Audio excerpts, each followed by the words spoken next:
dans la vie chrétienne, dans la vie du croyant,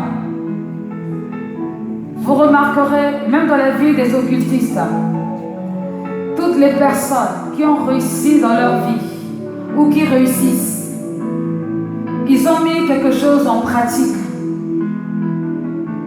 Et cette chose est souvent méconnue des chrétiens, ou encore les chrétiens n'aiment pas ça. Parce que nous pensons et nous disons en nous-mêmes, Christ a tout accompli, donc nous on n'a plus rien à faire. Et le problème, c'est que, oui, Christ a accompli, mais il a accompli sa part. Pour nous sauver, il est parti à la croix. Il a fait un sacrifice. Il s'est sacrifié. Il s'est donné. Et la dimension du sacrifice, ce n'est pas seulement dans le but d'obtenir quelque chose. Mais la dimension du sacrifice, c'est la dimension de l'amour qui va se manifester au travers du sacrifice.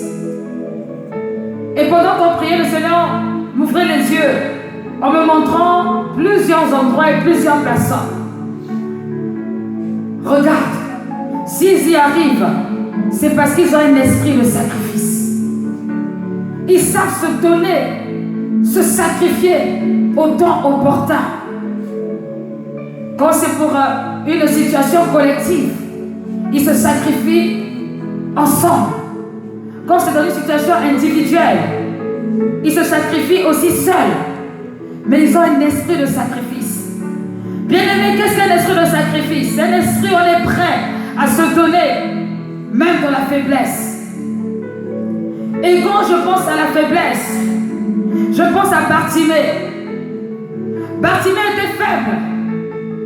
Je pense à l'estropié. Il était faible. Il n'avait pas de force. Mais ils se sont trouvés dans l'endroit où se trouvait Jésus. Parce qu'ils voulaient voir, ils voulaient entendre ce que Jésus allait dire. Et bien qu'ils recherchaient leur guérison, ils ne se sont pas dit, oui, moi je suis faible. Je veux attendre que Jésus vienne me chercher. Non! Ils sont allés chercher Jésus. Ils sont partis chercher Jésus. Ils sont allés le trouver. C'est une dimension de sacrifice. La personne qui se dit être malade, qui dit voilà, moi je suis malade, je ne peux pas venir prier, est une personne qui n'a pas compris la dimension du sacrifice. Une personne qui veut se sacrifier pour chercher Dieu, pour avoir l'amour de Dieu, bien-aimé, est capable de sacrifier 2 heures de travail, est capable de sacrifier un loisir, est capable de sacrifier, je ne sais pas, un temps qu'il faut passer avec sa famille. Parce que c'est la dimension du sacrifice. Et il y a des choses qui ne s'obtiennent que dans la dimension du sacrifice.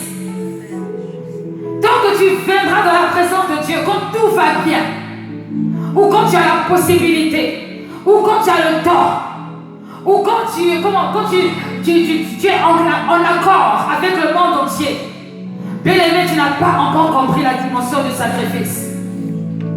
Le sacrifice est quelque chose qui fait mal. C'est quelque chose qui peut même t'apporter des problèmes. Le sacrifice, c'est quelque chose qui peut même détériorer ta santé. Pourquoi?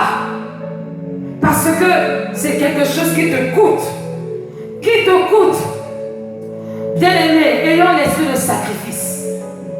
Le sacrifice, c'est lorsque tu es capable de casser ton compte en banque pour donner pour le Seigneur, pour faire quelque chose. Ce n'est pas les 100 € des dernières minutes, ce n'est pas les 200 € ou encore les 3, je ne sais pas moi. Ce n'est pas le superflu. Ce n'est pas la chose, j'ai fini d'abord faire tout ce que j'ai à faire. Et maintenant je m'en vais donner au Seigneur. Non, ça c'est pas le sacrifice. Le sacrifice c'est quand tu es capable d'annuler un voyage. Parce que simplement, tu veux voir Dieu dans toute sa grandeur, toute sa splendeur. Bien-aimé, je ne sais pas ce que tu recherches ce soir dans ta vie personnelle. Mais moi, je me parle pour l'Église. il faut la dimension du sacrifice. Et Dieu travaillera avec les personnes qui ont la dimension du sacrifice. Pas les personnes de tous les jours. Voilà, les choses classiques. Je fais l'accueil, je fais la louange, je vais à la prière. Ça, c'est normal. Il n'y a rien de spécial dans ça. Je parle du sacrifice. Se donner. Se donner.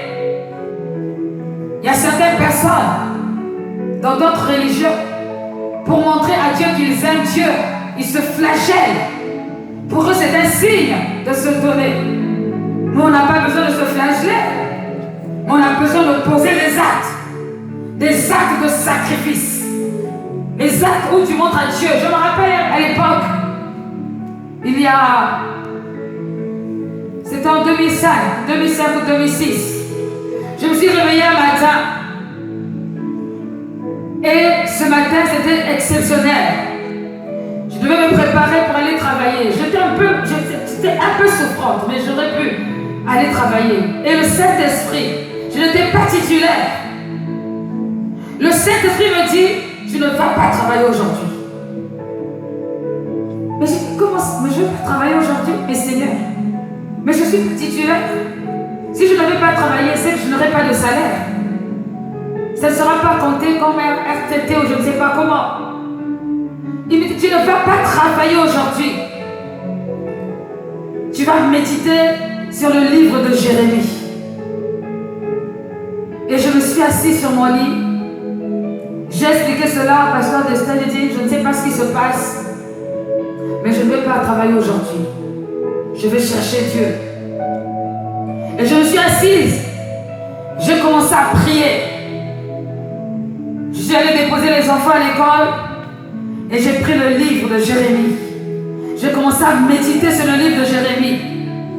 Et je peux vous dire que ce jour-là, j'ai compris la dimension prophétique de Jérémie et la douleur que le Seigneur pouvait avoir face à l'idolâtrie, quand l'idolâtrie est dans le peuple. Et là où je travaillais, il y avait une forme d'idolâtrie qui était là. Et Dieu voulait que je sois la bouche pour avertir ces personnes qui n'aimaient pas l'idolâtrie. Mais pour cela, je devais avoir des forces. Il fallait que je sacrifie ma journée. Bien aimé, quand j'ai sacrifié ma journée, je ne suis pas devenue plus pauvre ni plus riche. J'ai fait la volonté de Dieu. Et je sais que cela a apporté quelque chose de plus dans ma vie spirituelle. Bien aimé, tu es prêt à aller jusqu'où avec le Seigneur? C'est bien de faire des oui, je veux ci, je veux ça, élève-moi, élève-moi. Et tu es prêt à aller jusqu'où? Dieu fonctionne avec ceux qui ont l'esprit de sacrifice. Tu es enceinte, mais tu es là. Ça, c'est l'esprit de sacrifice. Tu es malade, mais tu es là. Tu travailles, mais tu es là.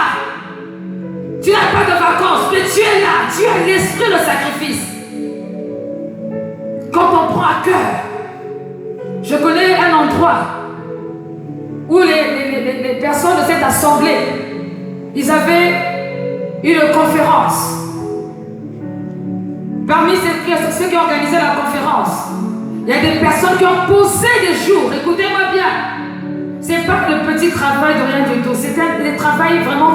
Mais ils ont posé des jours. Parce qu'ils voulaient travailler dans la conférence. D'autres se sont déplacés. Ils ont pris leurs enfants, ils ont déposé ailleurs. Parce qu'ils voulaient participer à la conférence. Nous, la moindre occasion qui nous empêche de nous donner est une bonne occasion pour ne rien faire. Bien aimé, où est l'esprit de sacrifice? Où est l'esprit de sacrifice?